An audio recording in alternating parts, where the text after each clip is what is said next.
Hello everyone. तो आज के क्लास में कंटिन्यू करेंगे डीरेगुलेशन।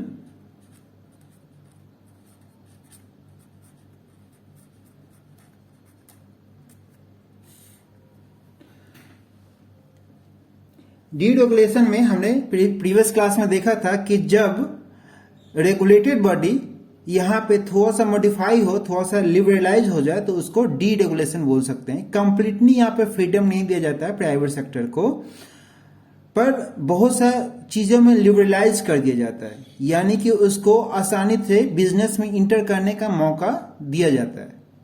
जैसे अभी के टाइम में अगर बात करें तो रेलवे है, रेगुलेटेड है।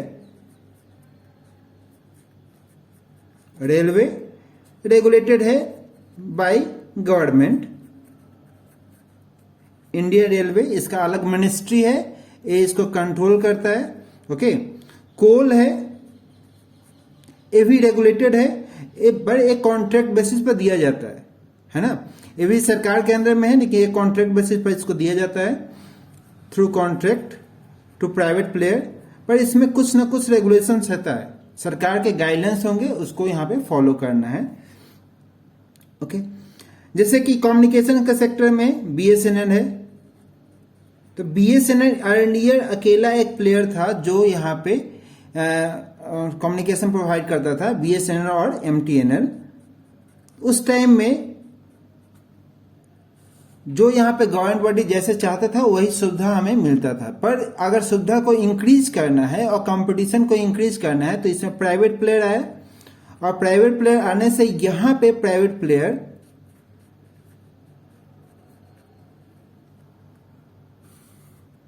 अपने मर्जी से यहाँ पे बिजनेस कर सकता है ना।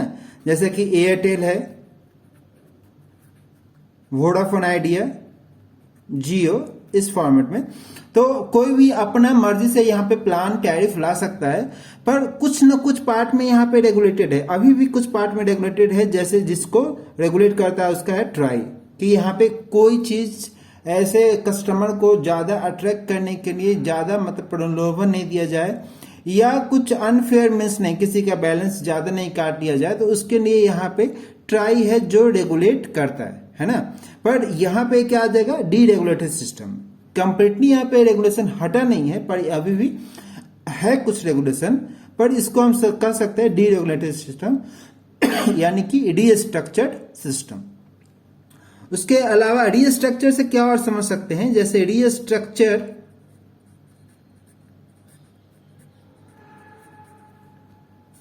बेसिकली ऐसे समझिए कि गवर्नमेंट या बैंक्स लोन्स देते हैं, लोन देते हैं, जैसे फार्मर को लोन दिए या किसी को लोन दिए, है ना। कुछ होते हैं जो सरकार का जो नीति है उसके अनुसार लोन दिया जाता है, और कुछ है कि लोन्स जो दिए जाते हैं ये बैंकिंग अपना सर्विस प्रोवाइड करने के लिए, अपना वेल्थ क्रिएट करने के लिए लोन देते हैं, ताकि उससे वो इंटरेस्ट अर्न कर सके। अब मान के चलो कोई फार्मर है या कोई पर्सन है, if you taken the personal loan और any loans, car loans, bank और house loan, in that condition what would happen, that if he is unable to pay, if any person is unable to pay,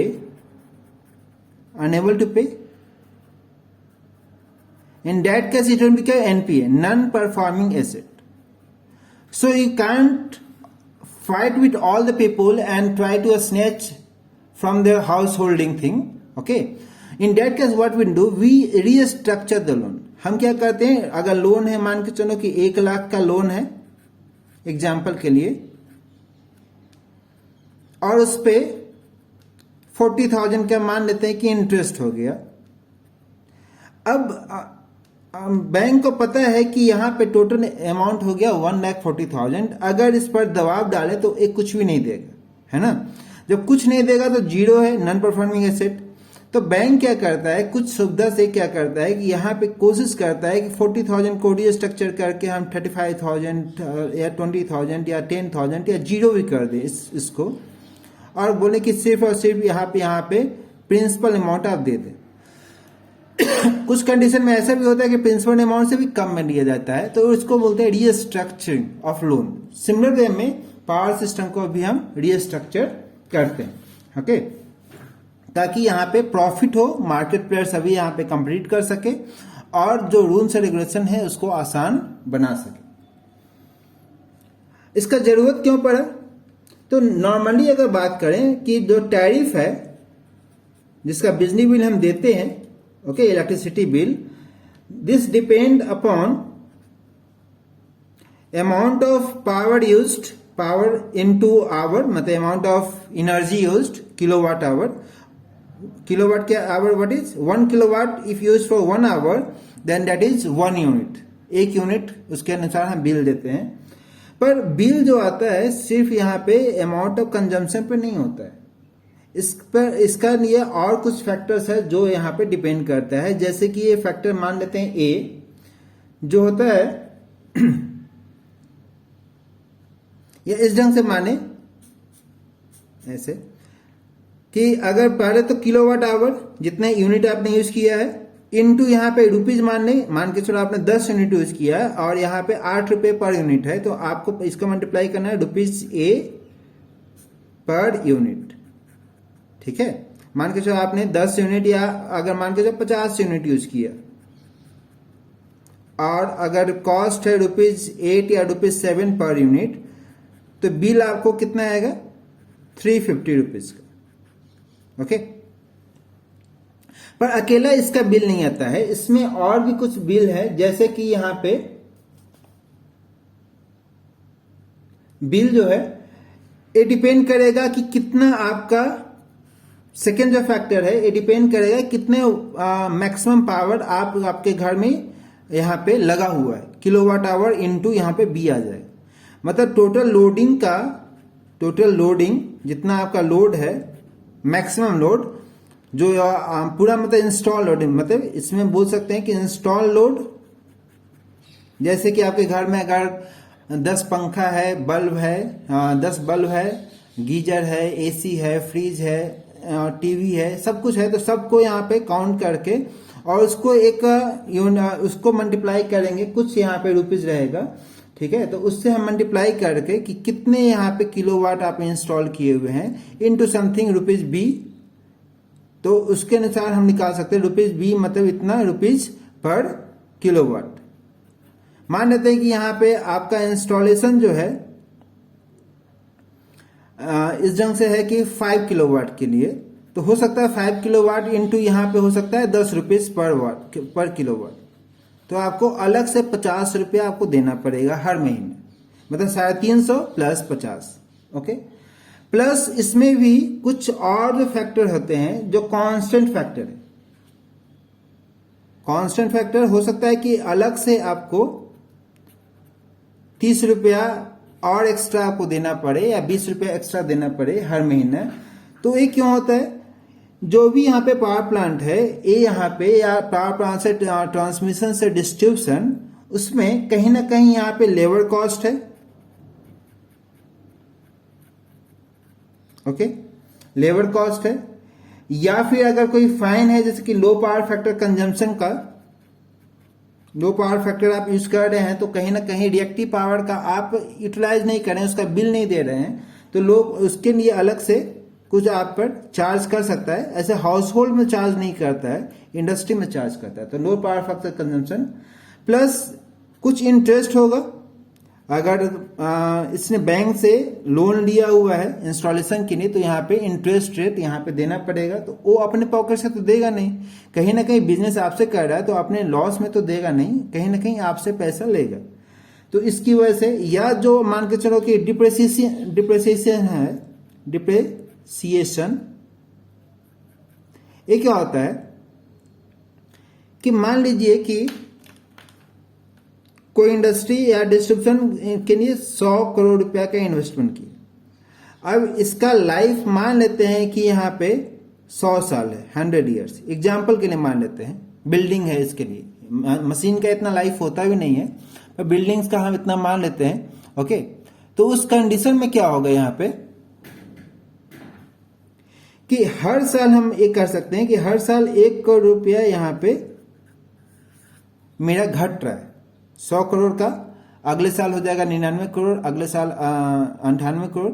या आप car लेते हैं, car भी लेते हैं तो कार का लाइफ है, देखते हैं जैसी कार निकलता है 1 साल बाद क्या होता है, उसका रेट बहुत कम हो जाता है, तो डिप्रेसिएट हो गया। जब वैल्यू इसका जब डिप्रेसिएट हो गया तो उसके अनुसार उसको मतलब 100 साल में तो 0 हो जाएगा, तो उसका भी कहीं ना कहीं पैसा आपसे ही निकालेगा, तो आपके इलेक्ट्रिसिटी बिल में ये चार्ज करेगा। ठीक है, तो ये बेसिकली है कि ये जो चार्जेस खुद बियर करेगा, जैसे कि यहाँ पे सैलरी का कॉस्ट है, ठीक है, कुछ ना कुछ सैलरी यहाँ पे लेबर कॉस्ट, सैलरी कॉस्ट यहाँ पे बात की है, या लो पावर फैक्टर या डिप्रिसिएशन या इंटरेस्ट, तो इसके जो चार्जेस हैं, चार्जेस कौन बियर करेगा, कहीं ना कहीं ये इंडिविजुअल्स यानी कि हम लोग कंज्यूमर से लेंगे। अब सरकारी में क्या है, सरकारी जब यहाँ पे है तो इसमें क्या होता है, ये सब चार्जेस, सरकारी काम थोड़ा सा स्लो काम होता है, ज्यादा नंबर ऑफ लेबर यहाँ पे रहेंगे, जो काम यहाँ पे सरकारी 100 करोड़ में कर रहा है हो सकता है प्राइवेट उसको 80 करोड़ या 60 करोड़ में कर दे, है ना। तो यहाँ पे प्रॉफिट तभी हो सकता था और सही से काम तभी हो सकता था जब यहाँ पे प्राइवेट कंपनी यहाँ पे आए और नया नया टेक्नोलॉजी लाए, जिससे कि लेबर कॉस्ट कम हो जाए और दूसरे कॉस्ट जो है वो कम हो जाए, जैसे कि सोलर पावर यहाँ पे आ जाए। तो सोलर पावर आएगा तो यहाँ पे क्या होगा, इस सोलर पावर की वजह से और यहाँ पे लोड को हम मतलब कॉस्ट को कम कर सकते हैं, फ्यूल कॉस्ट का कम कर सकते हैं। ओके, नेक्स्ट आते हैं नेक्स्ट पॉइंट में।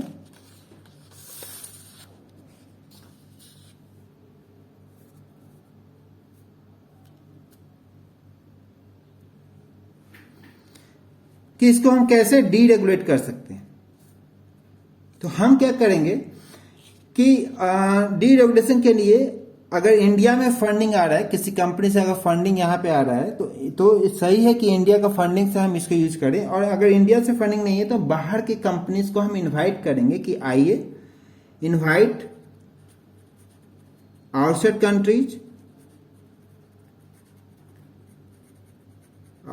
Countries, okay, to come and invest, वो आएगा, इन्वेस्ट करेगा। जैसे कि ट्रांसमिशन है, ट्रांसमिशन लाइन यहां पे अगर बना दे, और ऐसे बहुत सा कंपनी है जो आते हैं, बनाते हैं, इन्वेस्ट करते हैं। जैसे कि यहाँ पे कोई कंपनी हो, हाउस होल्ड का है या कार मेकिंग है, बहुत सा विदेश कंपनी है जो यहाँ पे आके इन्वेस्ट करते हैं थ्रू शेयर मार्केट और डायरेक्टली, है ना। तो यहाँ पे ट्रांसमिशन लाइन में भी यहाँ पे जाकर इन्वेस्ट कर दिए तो क्या होगा कि जो जेनरेशन है और डिस्ट्रीब्यूशन है, जेनरेशन यहाँ पे प्राइवेट हो गया, सबसे पहले यही प्राइवेट हुआ, ओके। अब यहाँ पे ट्रांसमिशन, अगर एक ट्रांसमिशन है तो यहाँ पे इसका मोनोपोली चलेगा। अगर बहुत सा ट्रांसमिशन लाइन अगर हो जाता है तो हमें ऑप्शन है, मान के चलो एक और पावर प्लांट यहाँ पे बन रहा है, तो हमें ऑप्शन है कि हम इससे न लेके, मोनोपोली वाला से न लेके, और हम किसी से ले लें, ठीक है। अगर इसका कुछ ज्यादा रेट मांग रहा है तो हम दूसरे से ले ले, तीसरे से ले ले, किसी से ले, जिससे कि हमें आसानी से कॉस्ट मतलब एकोमोडेट हो सकते। इसको ऐसे समझ सकते हैं कि अगर ऑटो स्टैंड पे अगर अकेला एक ऑटो है तो उसमें क्या होगा, वो मन मर्जी अपना रेट मांग सकता है नाइट टाइम में या जब रिजर्व करके आप आते हैं। पर वहां पे अनेकों ऑटो है, अगर एक से ज्यादा है, मतलब 5-10 इस तरह से, तो उसमें थोड़ा सा आपको चांस है कि अगर वहां पे कॉम्पिटिटिव रेट मिलेगा, क्योंकि अगर एक नहीं जाने का मना करता है, ज्यादा रेट मांगता है, तो दूसरा से हम बात कर सकते हैं, तीसरा से बात कर सकते हैं, है ना। तो इस ढंग से यहाँ पे हम और ज्यादा कंपटीशन मार्केट में ला सकते हैं, ओके, ठीक है। इसको और कंटिन्यू करेंगे नेक्स्ट लेक्चर में।